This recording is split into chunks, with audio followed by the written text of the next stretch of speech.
You guys, I'm so excited to share the last week with you. So much has happened. I'm hoping that you're going to enjoy this vlog. So we were at the Societies convention in central London, where I kept secret for a long time that I was actually submitting a fellowship panel. So that's the highest level of qualification you can get from any of the photographic organizations as a professional. And here you can see me basically prepping my prints for the judging. So I wanted to start this vlog basically with this because we're going to go in just chronological order. This is Wednesday last week. It was a really busy week in general, but here you can see the judges judging the prints. So there's 5 different judges. Each of them can ask to have the prints taken off so that they can examine them under the balanced light box, and essentially they make an assessment as to whether the images that they see work together as a group, as like one piece of artwork, and then also individually are all at least a kind of middle merit standard by themselves. So then they go out, have a deliberation, and come back in, and I wanted to share with you what happened next. Judges, can you stand, please? Judges, does this panel reach the standard of fellowship?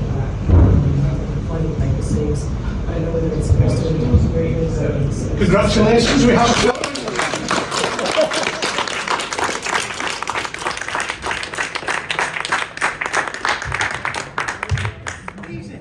easy, wasn't it? It's just a beautiful take on a beautiful animal, and you've done a fantastic job. To stand back and look at it, it looks stunning. To look at the pictures close up, it's even more stunning. The texture in these images is beautiful. You brought the personalities of the dogs. I think we can see that you've a real love for your craft, and that's very much reflected in the panel, and it's beautiful. Congratulations. One was, I think these are really intellectually intelligent. I also love the fact that you really obviously quite enjoy rule breaking. We all agree that the one on the end there is just so good because it's a bit like the duck saying, right, that's done and out of here. The thing that I first saw when I saw this was having seen hundreds of panels, hadn't seen one quite like this. This is elevated to an art form.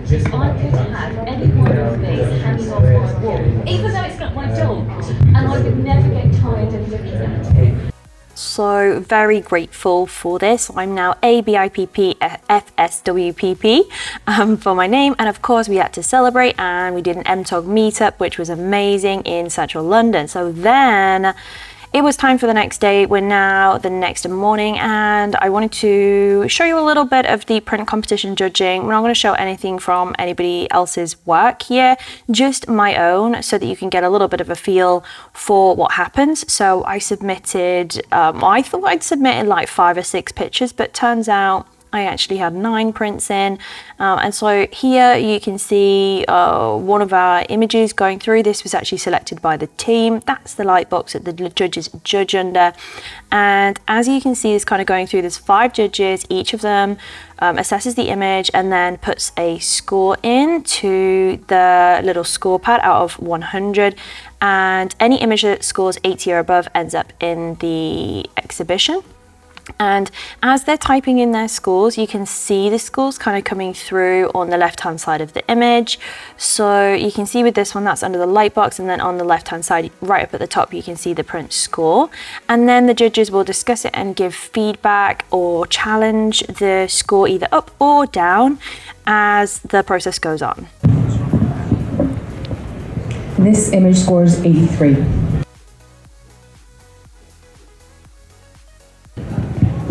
This image scores 85. So it's a really interactive process. You learn so much. If there's any chance that you can go and watch this happen, do it. You will learn freaking loads.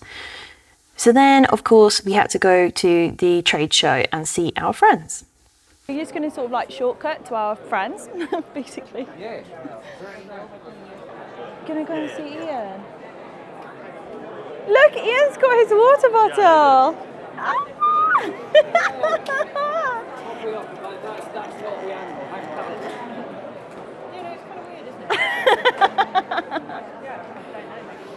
So we've bumped into Ian, who's gladly showing our merch off. I can't believe, do you actually use it? Like, Yeah. You said it's the best thing.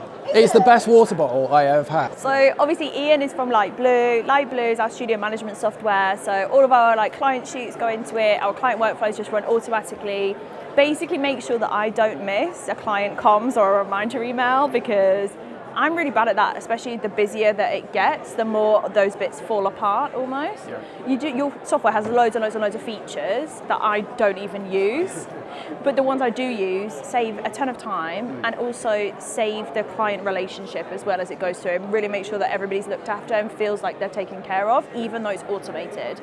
So what can you tell us about Light Blue that I've not just said? Oh, that you've not just said. Well, I mean, first of all, I want to sing your praises in the fact that, because you've done a really good job of building out like a great set of workflows as well. Like that you took the time to think about the messages and the journey that you wanted to go through with your clients, and like the templates and stuff you put together are great. They're really, really good. Thank you. Yeah. No, that's cool. But stuff that you've not mentioned that we do.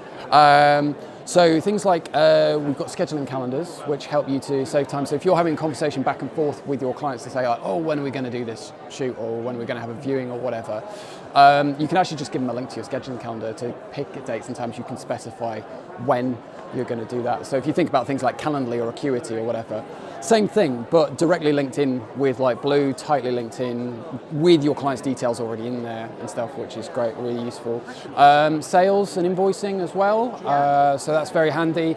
That's something that actually, I'll just interrupt you. I know whilst we're talking. That's something that I think loads and loads and loads of photographers, when they start a business, really struggle with, because although they're fine picking a price, working out the pricing, and then invoicing out, what they don't seem to keep a track of, most of them, from what I've seen anyway, what they don't seem to keep a track of is the actual profit and stuff. Whereas in Light Blue, you can put the cost of an item so that you can have accurate reporting in terms of what your gross profit is and what your net profit is. And I think that that's really valuable information. Oh, for sure, absolutely. Yeah, I mean, if you might be spending loads of, getting loads of money in from certain products and things, but if that's also then costing you loads, which one's going to be more profitable for you is absolutely the thing. And how much is Light Blue? Oh, good question. So full price for Light Blue is £24 a month. It's a rolling monthly contract, so you're not in any sort of tied in for a year or anything like that.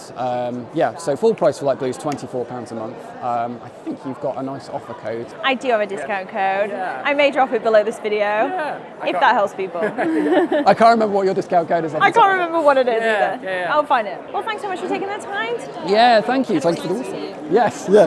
I can't believe it's still going strong. I mean, I know it's stood up really well. Like it goes through the dishwasher. The only thing is like the straw is a little hard to get off, like on the inside. But that's fine. It cleans up really nicely. I would 100% recommend, if you are going to any trade show where that photography spot. They're out of stock. They'll never come back. It's limited edition. Don't bother. Don't go and see them because they don't have the good water bottle. Okay, so we're here at Digitalab, obviously the best lab in the entire world, and Alex is here. Hello. A lot of people don't know Alex, but you'll know Alex a lot more if you went to the printing masterclass in March. So that's actually next week, technically, based on when we're recording this, but by the time you see this, it'll probably be in the past. Oh, we're messing with time here. Yeah, wow. Okay. Space-time continuum happening here. There's also Emma. Emma is genuinely probably one of the best, if not the best, customer service people I have ever met. I ring Emma, I'm like, Emma, help. And Emma is always there to help. She never lets me down and she always helps me out of a sticky situation. So, Alex Hello. And the team at Digitalab are the ones who are responsible basically for the printing of my client work, the printing of my competition work. Every single one of my prints is hanging in the exhibition, which is fantastic. And I believe we might have a finalist somewhere in the mix. Do you know things I don't know? Possibly. Alex! And of course there are our pictures dotted around the stand as well, so we'll show you a few of them now and in the future. Alex, what is different about Digitalab to other labs?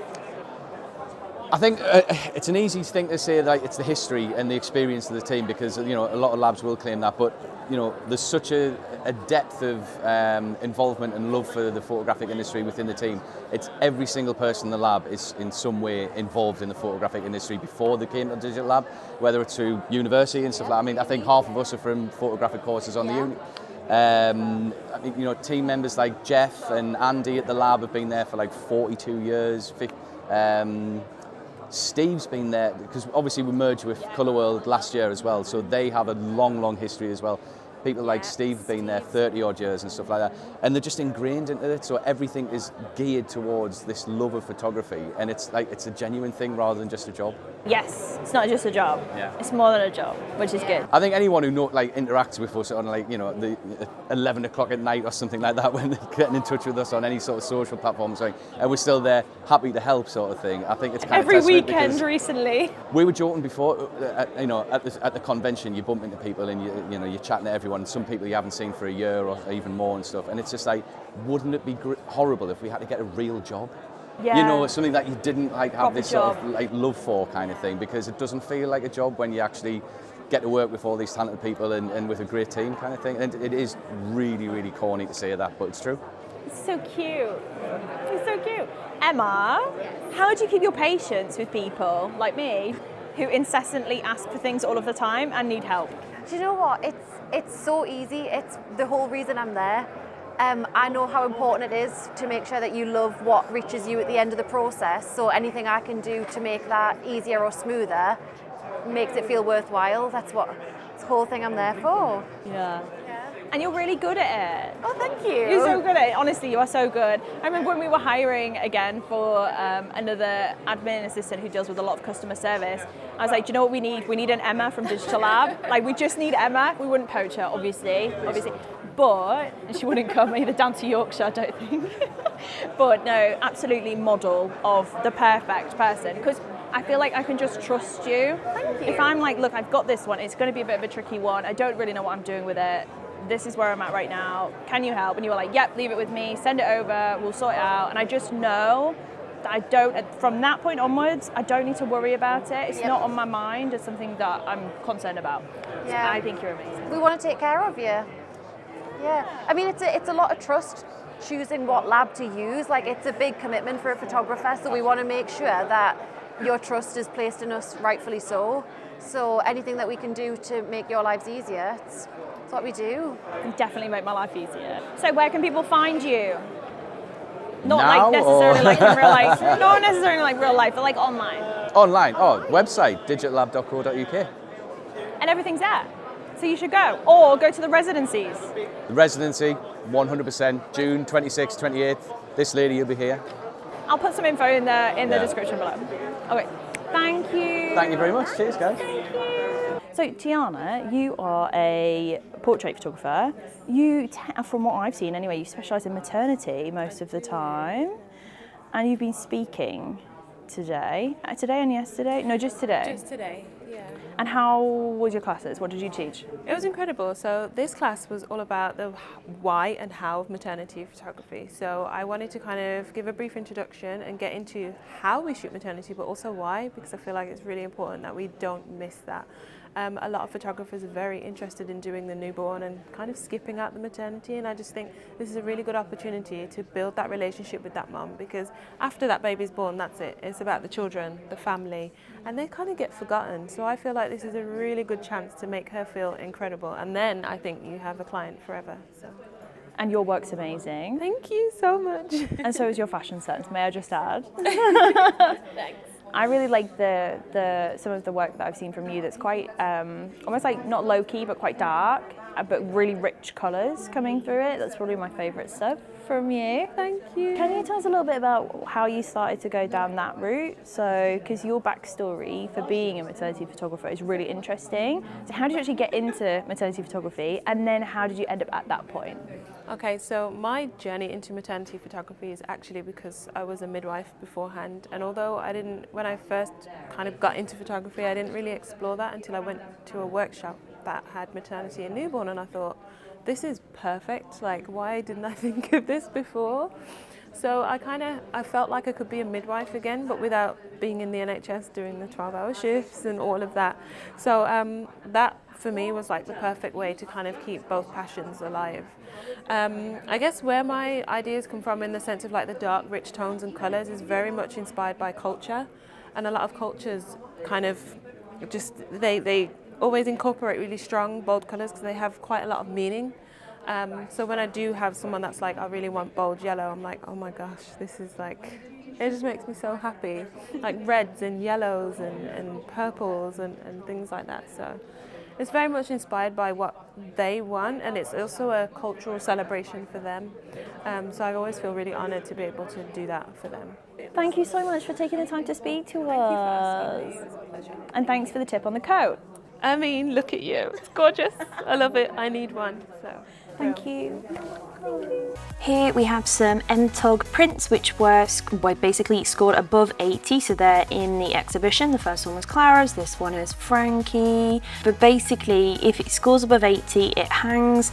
If it scores above 85, it gets an excellent. If it scores above 90, it's outstanding, I think. Or I'm unsure. I cannot remember the exact things, but basically above 80 you get in this, and to have a merit is absolutely incredible. So I will just walk you through a few of our prints. So we have this one, which actually was a finalist. So the top 5 scores are rejudged, and then the judges select 3 to go through to the actual final to win the overall title. And you can see it's kind of wandering around. So I had, oh my goodness, what did I have? 4 merits and 5 in the next marking category up, which was awesome. Then of course we could not go to London without shooting some dogs. So here we have the amazing Ruby, who very kindly did an evening shoot. Then we went basically back to bed, woke up early in the morning, and then met little Moish for his shoot at Covent Garden. That's us with little Moish in his little dog bag. And then we went over to Bank to photograph 2 other amazing dogs, and this is the awards moments. So hopefully you can join me to celebrate not only my own achievements but also those of all of our peers, both in our niche but also in the wider industry. Jessica McGovern. It was an incredible night. I can't even begin to say, but yeah. And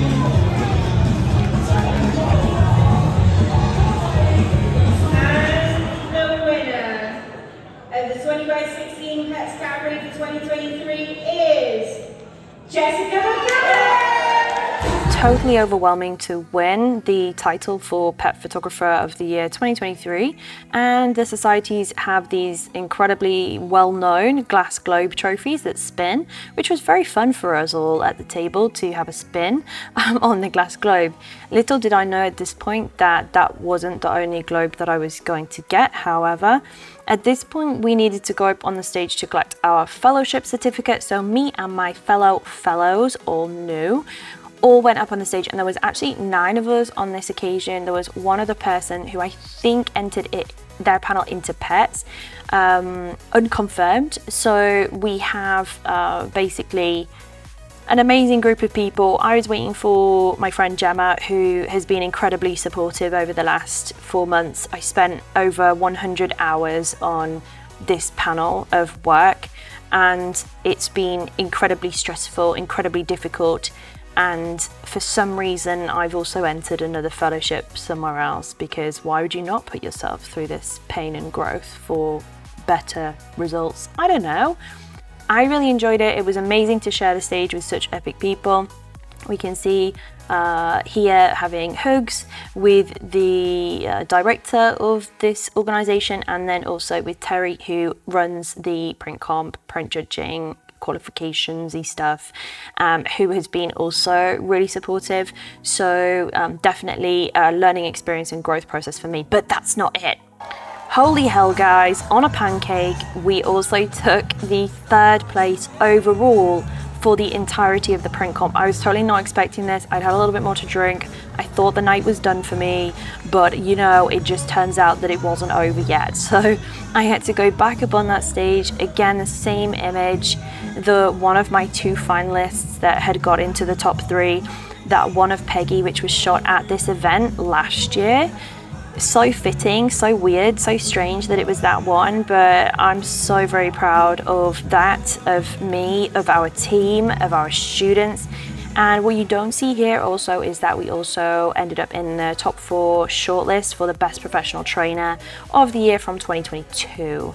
So that was another thing we weren't expecting, but fantastic results all around. So then we danced, drank, and were merry with all of our fellow industry friends, mingled with different people, and then it was time to head home. So the next day we headed out to drive the 3 hour and a bit journey back up, and when we got home, our little friends were there to see us. Hello. Hello. And that's it. What an epic freaking week. Birthday week did good.